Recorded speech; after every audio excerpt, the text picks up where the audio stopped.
Hello students, welcome back to my YouTube channel. Students, पिछली video में हम लोगों ने Bihar board class 10 science model set 2 के 1 से लेकर 22 तक क्वेश्चन हल किए थे। स्टूडेंट्स, आज की वीडियो में हम क्वेश्चन नंबर 23 से देखेंगे। तो आपका क्वेश्चन नंबर 23 है, आधुनिक आवर्त सारणी में कितने ऊर्ध्वाधर स्तंभ होते हैं? या आप ये कह सकते हैं कि आधुनिक आवर्त सारणी जो है उसमें कितने ऊर्ध्वाधर स्तंभ होते हैं? तो आपका फर्स्ट ऑप्शन है 7, सेकंड ऑप्शन है 9, थर्ड ऑप्शन है 18 एंड फोर्थ ऑप्शन है थर्ड ऑप्शन है 15 एंड फोर्थ ऑप्शन है 18। तो स्टूडेंट्स, जो आपकी आधुनिक आवर्त सारणी है उसमें जो उधर उधर या ऊर्ध्वाधर स्तंभों की संख्या है वो 18 है, और जो आपके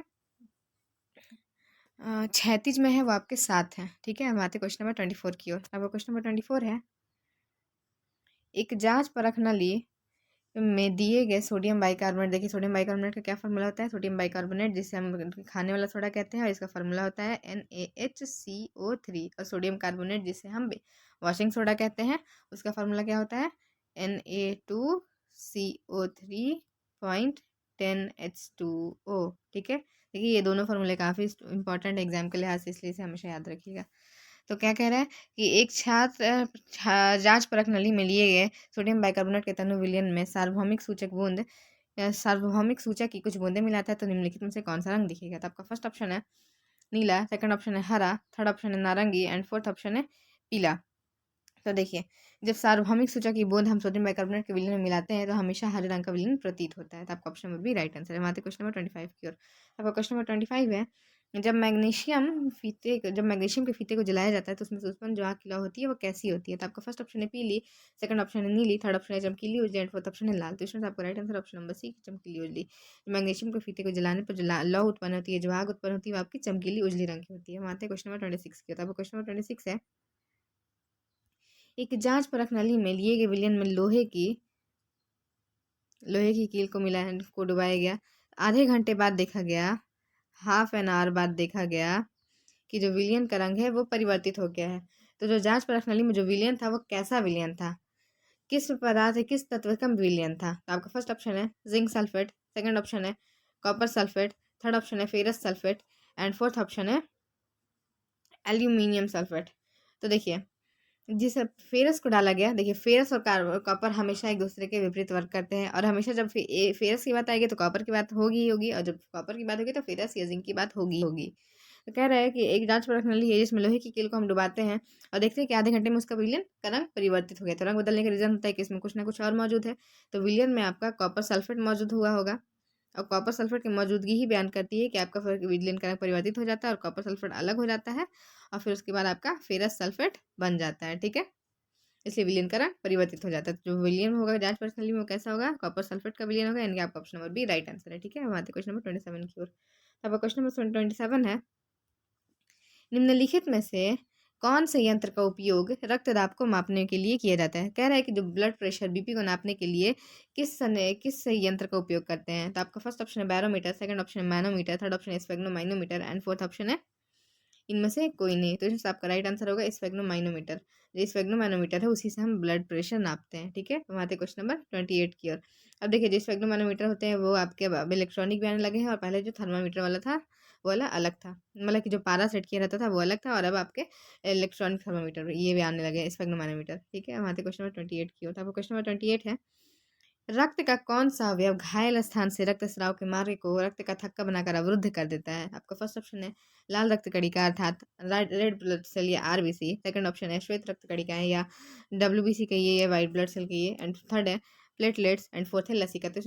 तो सवाल को समझिए, कह रहा है कि रक्त में कौन सा ऐसा अवयव, कौन सा ऐसा पदार्थ पाया जाता है जो किसी भी जहाँ पे भी हमारा टच हटता है तो उस घायल स्थान का रक्त स्राव का मार्ग अपने आप ही कुछ वक्त के बाद कैसे रुक जाता है? आप लोग भी देखते होंगे कि जब अगर हमारा हाथ कहीं पे भी कटिंग हुआ तो थोड़ा सा ब्लड तो है, लेकिन उसके बाद वहाँ पे आपका ब्लड जमने लगता है, वहाँ पे थक्का बनने लगता है। तो आखिर क्यों? बिना एंटीसेप्टिक लगाए भी अगर आप कुछ वक्त बाद देखिएगा तो वहाँ पे आपका पूरा ये नहीं कि अगर कहीं पे कटा है तो पूरा बॉडी का ब्लड बाहर आ जाए, ब्लड खुद ब खुद थक्का बन जाता है कुछ वक्त बाद। तो ये कैसा होता है? रक्त में ऐसा क्या पाया जाता है कि आपका जो ब्लड है वो थक्का बन जाता है?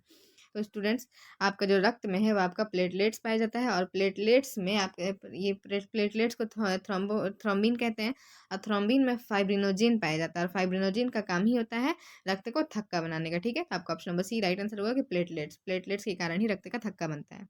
हम आते हैं क्वेश्चन नंबर 29 की होता है। वो क्वेश्चन नंबर 29 है, अवटु ग्रंथि को थायरॉक्सिन हार्मोन बनाने के लिए क्या आवश्यक है? देखिए अवटु ग्रंथि यानी कि थायराइड ग्लैंड, ठीक है ना? थायराइड ग्लैंड को ही अवटु ग्रंथि कहते हैं और उसमें थायरॉक्सिन हार्मोन बनता है, हम सब जानते हैं। तो थायरॉक्सिन हार्मोन बनाने के लिए थायराइड ग्रंथि को किस चीज़ की आवश्यकता होती है? तो आपका फर्स्ट ऑप्शन है सोडियम, सेकंड ऑप्शन है क्लोरीन, थर्ड ऑप्शन है फास्फोरस एंड फोर्थ ऑप्शन है इनमें से सभी। तो देखिए जो थायरॉक्सिन हार्मोन बनता है उसमें सोडियम की मात्रा पाई जाती है, फास्फोरस भी पाया जाता है, क्लोरीन भी पाया जाता है। यानी आपका option number D right answer होगा कि ऑप्शन नंबर डी इनमें से सभी पदार्थों की आवश्यकता पड़ती है थायराइड ग्लैंड को, अवटु ग्लैंड को थायरॉक्सिन हार्मोन बनाने के लिए, ठीक है।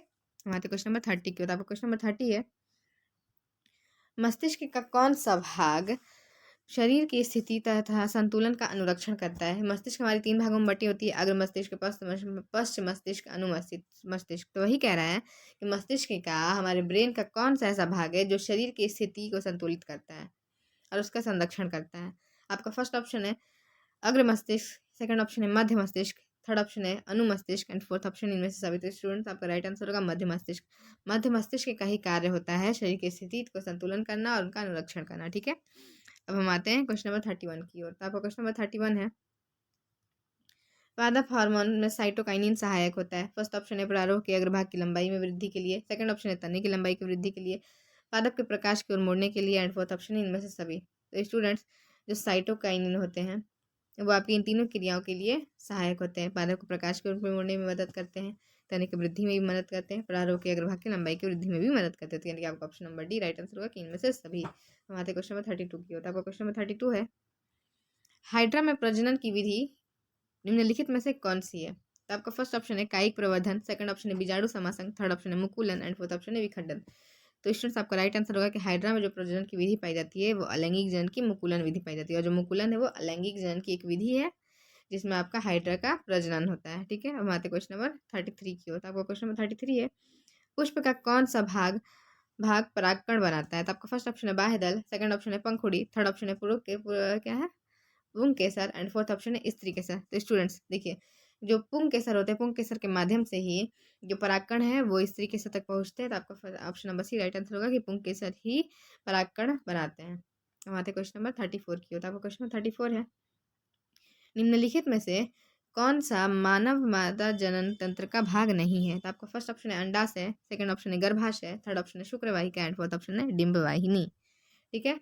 तो देखिए कह रहे हैं कि इनमें से 4 ऑप्शन दिए हैं, जो चारों ऑर्गन दिए हैं इनमें से कौन सा आपका जो है female organ system, sorry female reproductive system का पार्ट नहीं है? तो आपका फर्स्ट ऑप्शन है अंडाशय, ये फीमेल में होता है, गर्भाशय ये भी फीमेल में होता है, डिंबवाहिनी ये भी फीमेल में होती है बट शुक्रवाहिका नर में होती है। तो यानी कि आपका option number C right answer होगा कि जो मादा जनन तंत्र का भाग शुक्रवाहिका नहीं है। हमारे क्वेश्चन नंबर 35 के होता है। क्वेश्चन नंबर 35 है, वंशागत नियमों का प्रतिपादन किसने किया? देखिए काफी इजी क्वेश्चन है। अक्सर बोर्ड एग्जाम में कुछ ऐसे क्वेश्चन आते हैं जो बहुत इजी होते हैं जिससे हम इजीली अपना नंबर कैच कर सकते हैं, बट ध्यान देना पड़ता है। आपका फर्स्ट ऑप्शन है चार्ल्स डार्विन, सेकंड ऑप्शन है रॉबर्ट हुक, थर्ड ऑप्शन है जेसी बोस एंड फोर्थ ऑप्शन है ग्रेगर जॉन मेंडल। तो इसका राइट आंसर होगा कि वंशानुगत नियम का प्रतिपादन और ग्रेगर जॉन मेंडल ने किया। और ग्रेगर जॉन मेंडल ने किस चीज को लेकर इस वंशानुगत नियम को प्रतिपादित किया गया था? तो मटर के दानों को लेकर ही इस नियम को प्रतिपादित किया गया था। अब देखिए अब ये बताइए, वंशानुगत नियम तो ठीक है, अभी बताइए कि जो सेल के जो रॉबर्ट हुक हैं, सेल की जो परिभाषा का प्रतिपादन या सेल की खोज किसने की थी? तो 1800 ईस्वी में सेल की, नहीं सॉरी ये हम डाउट में है कि 1800 की 1667 ईस्वी, इसी का कंफर्म नहीं, यही दोनों में से कोई एक होगा। तो जो रॉबर्ट हुक है, रॉबर्ट हुक ने ही सेल की खोज की थी, ठीक है। और जो वंशानुगत नियम का प्रतिपादन ग्रेगर जॉन मेंडल ने किया था। तो आपका option number D right answer है, और ये मैंने जीके के लिए बता दिया कि जो सेल की खोज है वो आपकी रॉबर्ट हुक ने की थी, ठीक है। हम आते क्वेश्चन नंबर 36 की ओर। क्वेश्चन नंबर 36 है, स्त्रियों में गुणसूत्र का युग्म होता है। देखिए गुणसूत्र जो होते हैं वो 2 तरह के होते हैं, एक्स एक्स होते हैं एंड एक्स वाई होते हैं, ठीक है। तो वही कह रहा है कि जो स्त्रियों में गुणसूत्र पाया जाता है वो कौन सा जोड़ा पाया जाता है? तो देखिए स्त्रियों में जो जोड़ा होता है वो एक्स एक्स होता है, और जो आपके पुरुषों में होता है वो एक्स और वाई होता है। तो आपका राइट आंसर होगा ऑप्शन नंबर बी कि एक्स एक्स, स्त्रियों में लिंग सूत्र का युग्म एक्स एक्स पाया जाता है। हम आते हैं क्वेश्चन नंबर 37 की होता है। क्वेश्चन नंबर 37 है, मंड परीक्षण के लिए हरी पत्ती पर आयोडीन डालने से पहले पत्ती का अल्कोहल में उबाला जाता है। फर्स्ट ऑप्शन है मंड को घोलने के लिए, सेकंड ऑप्शन है क्लोरोफिल को घोलने के लिए, थर्ड ऑप्शन है पत्ती को मुलायम करने के लिए एंड फोर्थ ऑप्शन इनमें सभी। तो देखिए मंड प्रक्रिया के लिए जो पत्ती पर आयोडीन डाला जाता है तो उसको पहले अल्कोहल में डिप करने के बाद डिप किया जाता है। उसका रीज़न क्या होता है? उसका रीज़न ये होता है कि मंड में पत्तियाँ घुलने, मंड को घुल जाए उसमें, मंड यानी स्टार्च है ना, स्टार्च घुल जाए उसमें, क्लोरोफिल घुलने लगे उसमें, पत्ती मुलायम हो जाए उसमें, तो यानी कि आपका option number D right answer है।